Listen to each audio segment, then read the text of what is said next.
이어서 지금 12절부터 읽었는데요. 그 11절을 한번 보십시오. 4장 11절. 하나님은 그에는 빼앗겼고 엘리의 두 아들 홈리와 비느하스는 죽임을 당하였더라. 이제 이렇게 됐어요.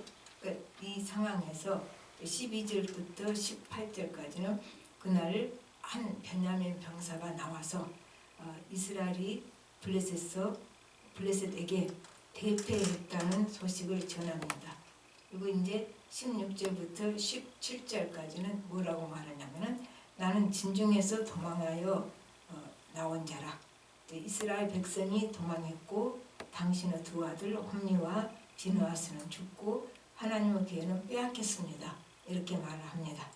그러니까 이제 18절에 엘리 제사장이 이 18절에서 보면 엘리가 제사장이었을 뿐 아니라 40년 동안 사사였음을 밝히고 있지요.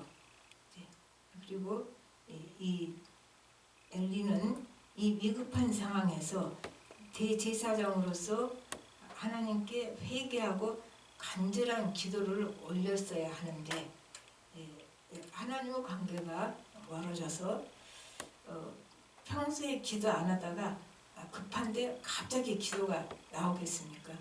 이건 엘리뿐이 아니죠. 우리가 기도를 안 하고 안 한 지가 오래됐고 하나님과 관계가 소원해졌는데 일이 생기면 갑자기 기도가 줄줄 나옵니까? 기도가 안 되지요. 기도를 계속 하고 있는 사람은 뭐 이렇게 힘들 때는 좀 막히지만 그래도 기도를 합니다. 그런데 안 하던 사람이 힘든 일 생겼다고 갑자기 기도가 줄줄 터지는 건 아니지요. 그리고 이 엘리는 기도는 안 하고 여호와 걔가 이제 빼앗겠다고 하니까 그 여호와 걔 걱정하려고 더 떨고만 있었어요. 그러니까 이 사람은 제사장에도 궤만 지키면 여호와의 궤만 지키면 모든 것이 형통하리라고 생각했던 사람이죠. 그래서 스펄전 목사는 이렇게 말합니다. 10년 걱정하는 것보다 10분 기도하는 게 낫다. 우리가 걱정을 해서 염려함으로 키를 한잔하고 키울 수 있습니까? 못하죠. 그러니까 걱정하는 것보다는 기도하는 게 훨씬 낫다. 그렇게 말하는 거죠. 18절 한번 보십시다. 하나님의 계를 말할 때 엘리가 자기 의자에서 뒤로 넘어져 문 곁에서 목이 부러져 죽었으니 나이가 많고 비대한 까닭이라. 그가 이스라엘의 사사가 된 지 40년이었더라. 이제 그러니까 엘리는 여호와 궤 지키는 것이 제사장으로서 할 일이라고 생각을 한 거죠. 그러니까 또 이 죽은 것을 보고 학자들은 그가 충격을 받아서 이제 심장마비로 쓰러지면서 목이 부러졌을 거다. 이렇게 추측을 합니다. 어쨌건 이제 그렇게 됐어요. 그리고 이거를 보면은 그래도 제사장인데 하나님이 너무 가혹하신가? 그런 질문이 우리 안에 떠오릅니다. 레위기 4장하고 5장에서 속죄제 설명이 쭉 나오는데 그 제사장 한 사람의 죄는 온 백성이 지은 죄와 속죄 제물이 똑같습니다. 그러니까 제사장 속죄 제물과 온 백성의 속죄 제물이 똑같이 송아지, 흠 없어야 되죠. 흠 없는 숫송아지입니다. 같은 거죠. 온 백성 속죄제, 제사장 속죄 제물이. 그러니까 이 말은 영적 지도자, 또 교회 지도자가 하나님 앞에 바로 서 있어야 한다. 그러는 것을 말하겠지요. 그만큼 임무가 막중하다는 얘기가 됩니다. 그리고 이제 엘리는 대제사장이고 사사로 40년 동안 또 98세까지 그렇게 살았습니다. 그리고 아들 둘은 제사장. 그러니까 남북에 얼마나 복이 좋습니까? 그리고 부귀영화를 누리고 이제 잘 살았겠지요. 근데 끝이 나빴어요. 그러니까 끝이 나쁘단 말은 인생 잘못 살았다는 얘기예요. 아무리 고생스러워도 끝이 좋아야지 인생 잘 산 거죠. 그러니까 부귀영화를 누리고 살았지만 끝이 끝이 잘못된 것은 잘못 산 인생이다. 그렇죠? 예수 믿는 사람은 끝이 좋습니다. 잘 먹고 잘 살았다고 그게 가치 있는 인생이에요.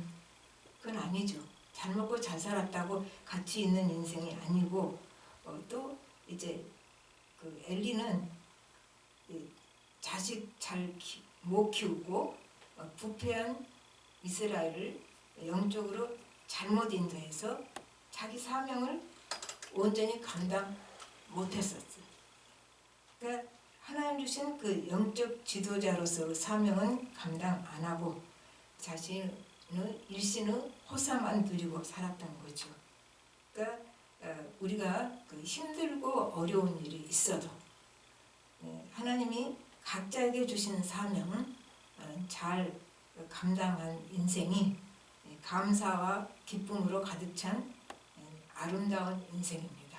그러니까 우리는 세상 보기에 많이 가지고 누리고 살면 그게 좋은 인생 같지만 하나님의 관점에서 보면 그것이 아니라 내게 우리 각자에게 주신 사명, 그게 사명 그러면 굉장히 크게 생각하는데 아니죠. 자기 인생에서 자기에게 주어진 삶의 목, 거기에서 하나님의 뜻을 이루며 사는 몫이 남 보기에는 적어도 사명이라고 하는가 괜찮아요. 그럴 때도 하나님은 각자에게 주신 사명이 있으니까 그걸 잘 감당하고 산 인생이 그게 아름다운 인생이고 성공한 인생이고 그런 인생을 산 끝은 다 좋습니다. 그 다음에 이제 19절부터 22절까지는 엘리 며느리 비느하스 아내 이야기가 나옵니다. 이스라엘이 패하고 법대 빼앗기고 시아버지와 남편 죽었다는 소식에 충격을 받아서 해산을 하다가 죽게 됩니다. 그러니까 그리고 아들 이름을 이가봇이라고 짓습니다. 그러니까 가봇은 영광, 어떤 세탁소 이름이 가봇 세탁소예요. 물어보니까 자기 목사님이 세탁소 이름을 어떻게 지으면 좋겠습니까? 그랬더니 가봇 세탁소라고 지으라고. 그래서 세탁소 이름이 가봇이에요. 그러니까 그 이름이 중요한 게 아니고 하나님의 영광이 나타나는 세탁소라면 좋지요. 그리고 이제 여기서 이가봇은 이가 부정적두사입니다. 그래서 가봇은 영광이고 이가봇은 하나님의 영광이 없다. 이제 그런 뜻이 되는 거지요.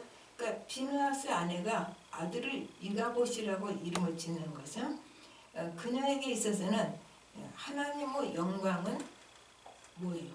특권과 권력이죠. 그게 하나님의 영광이라고 생각한 거죠.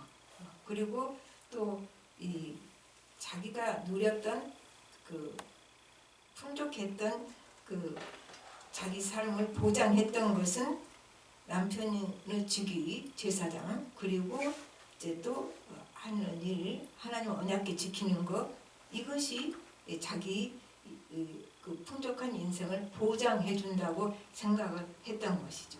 그러니까 이제 세상에서 자기가 가치 있다고 생각한 것이 없어지니까 하나님의 영광이 떠났다고 합니다. 그렇지 않죠. 세상에 가치 있는 것이 없어졌다고 하나님의 영광이 떠날 리가 없지요. 그러니까 이 여인에게 있어서 하나님의 말씀, 하나님 뜻이 기준이 아니고 자기가 기준인 거죠. 그리고 자신의 생각, 자신의 가치관이 기준이 됩니다. 그러니까 우리는 머릿속으로는 그건 아니지 그럴 수 있어요. 그런데 사실 우리 삶에서 보면은 많이 그렇게 살아요. 예수 믿어도 자기가 기준이고 자기 가치관이 기준이 되고 그 자기 가치관이 기준이 되니까 자기 가치관에 안 맞는 거는 그건 잘못된 거예요. 그러니까 우리가 그 기준을 어디다 두느냐? 기준은 늘 예수 그리스도, 기준은 늘 하나님의 말씀, 이것을 새기고 있어야 되는 거죠. 내가 기준이 되면 안 되는데 우리는 툭하면 자기가 기준이 돼 있어요. 벌써. 그래서 그것을 굉장히 조심해야 할 우리가 빠질 수 있는 올무다 그 말이죠. 남은 저렇게 하면 안 되는데 쉬워요. 근데 내 삶이 정말 예수 그리스도가 기준이냐? 하나님 말씀이 기준이냐? 그것은 좀 생각해 봐야 되지요. 네. 그리고 이제 이스라엘에게 있어서 영광은 민족적으로 번영이 하는 것이 이스라엘의 영광이 아니에요.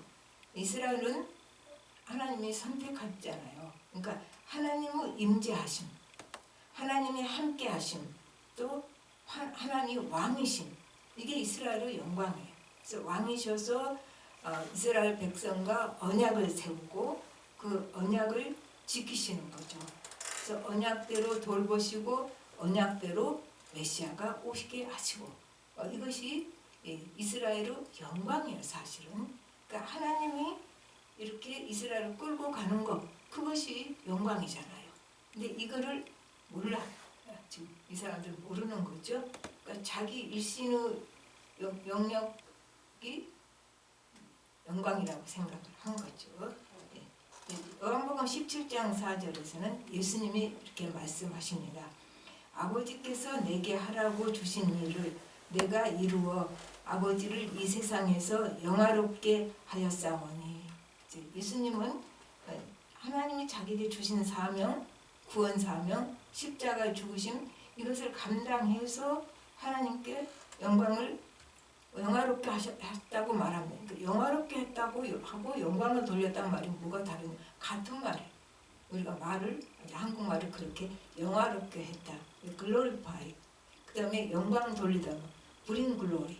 같잖아요. 그러니까 같은데 이제 그 명사로 쓰고 동사로 써서 이제 영화롭게 했다.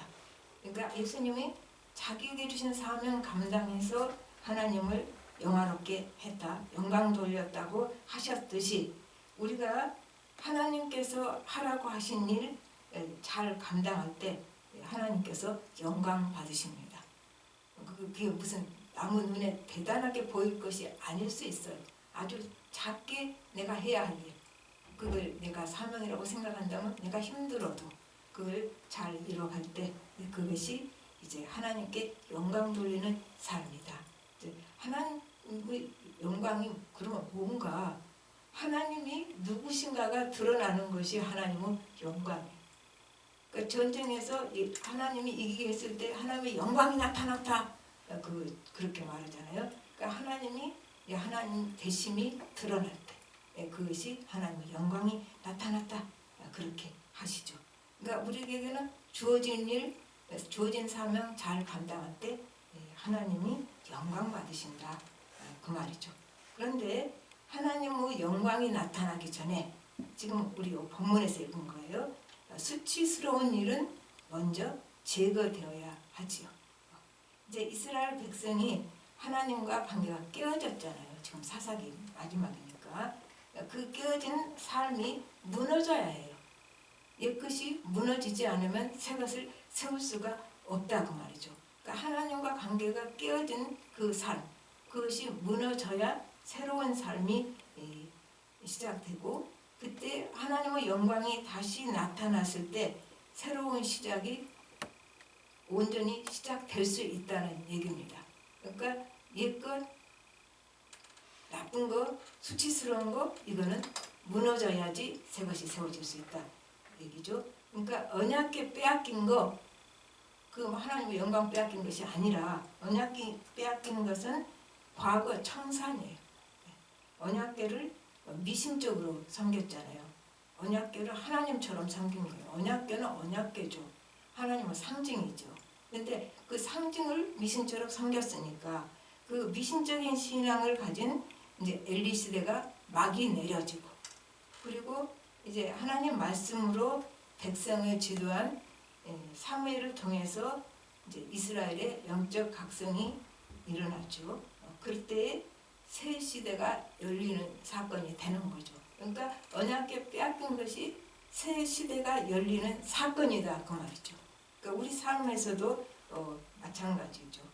이제 말씀을 맺어봅시다. 비느하스 안에는 그 신앙관이 세상 것 없어지면 하나님 영광 떠났다 이렇게 하죠. 그러니까 내가 세상에서 무엇이 안 되면 이건 하나님 영광 떠난 거예요. 내가 세상에서 무엇이 잘 되면 하나님의 영광이 나타난 거예요.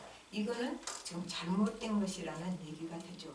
그리고 이제 세상 것으로 채워진 자리, 세상적인 사고방식, 다른 안 믿는 사람과 똑같은 사고방식, 이제 하나님과 관계없는 미신적인 신앙, 이런 것에 하나님 것이 어떻게 채워집니까? 그릇이 잘못되었는데. 그러니까 그 그릇은 부셔져야 되고 비워져야 된다는 얘기가 됩니다. 그러니까 부패한 것, 썩은 것 다 없애고. 그러니까 우리가 스스로 없애요? 우리는 안 없애요. 뭐 갖고 붙들고 있지. 그런데 하나님께서는 부패한 것, 썩은 것 내 삶에서 다 없애고 이제 좋은 것을 주십니다. 그리고 이제 하나님의 영광을 나타내시려고 과거 것을 싹 쓸어서 없애버릴 때도 있어요. 그래서 우리가 옛날에 생각했던 삶 그대로 지금 삽니까? 우리 인생 많이 바뀌었잖아요. 하나님 과거를 청산시켜버리고 쓸어버리고 방향 전환을 시키잖아요. 그것이 하나님께서 우리 과거를 청산시키는 방법이다 그 말입니다. 그러니까 내가 인간적으로 원했던 것 그것이 안 되었을 때 절망할 필요가 없습니다. 그 비인 거 내가 원했던 것이 이제 안 됐으니까 비워버렸잖아요. 그 비인 곳에 하나님이 더 좋은 것이 아니죠. 비교급 아니에요. 더 좋은 거 아니고 베스트 가장 좋은 것으로 채워주십니다. 그래서 우리가 내가 이거 쥐고 있었는데 싹 쓸어버리실 때는 더 좋은 거 주시려고가 아니라 가장 좋은 거 주시려고 쓸어버렸구나. 그렇게 우리가 과거를 청산할 수 있어야 되는데 하나님이 나를 과거를 청산시키는데 나는 계속 붙들고 있어. 그럼 어떻게 돼요? 시간 낭비가 되는 거죠. 하나님 이거 싫어하셔서 내 삶의 방향을 전환시켰구나. 그러면 확 돌아설 수 있어야 돼요. 그게 똑똑한 사람이에요. 그래야지 시간 전략되고 시간 낭비하지 않고 또 그 인생에서 훨씬 덜 고생하는 삶이 되는 거죠. 이제 과거 삶 부수실 때 정말 우리가 미련 갖지 말아야 돼요. 그리고 이제 그 하나님께서 그 과거 삶을 부수실 때는 새로운 인생을 막을 열고 또 그 인생을 새롭게 하나님 방식으로 인도해 가실 것입니다. 그 하나님에 대해서 우리는 과거를 없앨 때는 오히려 기대를 가져야 되죠. 우리가 힘든 일이 생겼을 때 어떻게 해석을 합니까? 하나님께서 이 힘든 일을 통해서 얼마나 내게 더 좋은 길로 인도하시려고 이러시는가. 이 해석이 맞아요. 하나님은 늘 좋은 걸 예배하고 계시기 때문에 그렇죠. 그래서 고린도후서 5장 17절로 말씀을 맺습니다. 그런즉 누구든지 그리스도 안에 있으면 새로운 피조물이라. 이전 것은 지나갔으니 보라 새 것이 되었도다. 우리가 새로운 인생으로 이끌어갈 때 하나님께 기대를 가지고 열심히 소망을 가지고 주님을 향해서 달려가십시다. 내가 달려가니까 주님이 함께 달려가 주십니다. 그 길 가시기를 예수님으로 축복합니다. 다 같이 기도하겠습니다. 하나님 아버지 주님 은혜를 감사를 드립니다. 우리는 그 어줍지 않은 과거 붙들고 살기를 좋아합니다. 그러나 하나님께서는 주님이 원하시는 것 우리에게 가장 좋은 것 주시려고 쓸어버릴 때가 있고 우리 생각에는 빼앗아가 버리실 때가 있습니다. 그것이 우리에게 손해보는 것이 아니고 나를 더 좋은 길로 인도하시려고 내게 새 시대를 열어주시고 새로운 그 시대의 길을 따라갈 수 있는 길로 인도하시기 위한 방편임을 깨닫고 늘 감사할 수 있는 마음 되게 해주시고 과거 미련에서 벗어나고 오히려 하나님에 대한 기대와 소망을 가지고 주를 향해서 달려가는 계기가 되게 하여 주시옵소서. 모든 말씀 예수님으로 기도합니다. 아멘. 말씀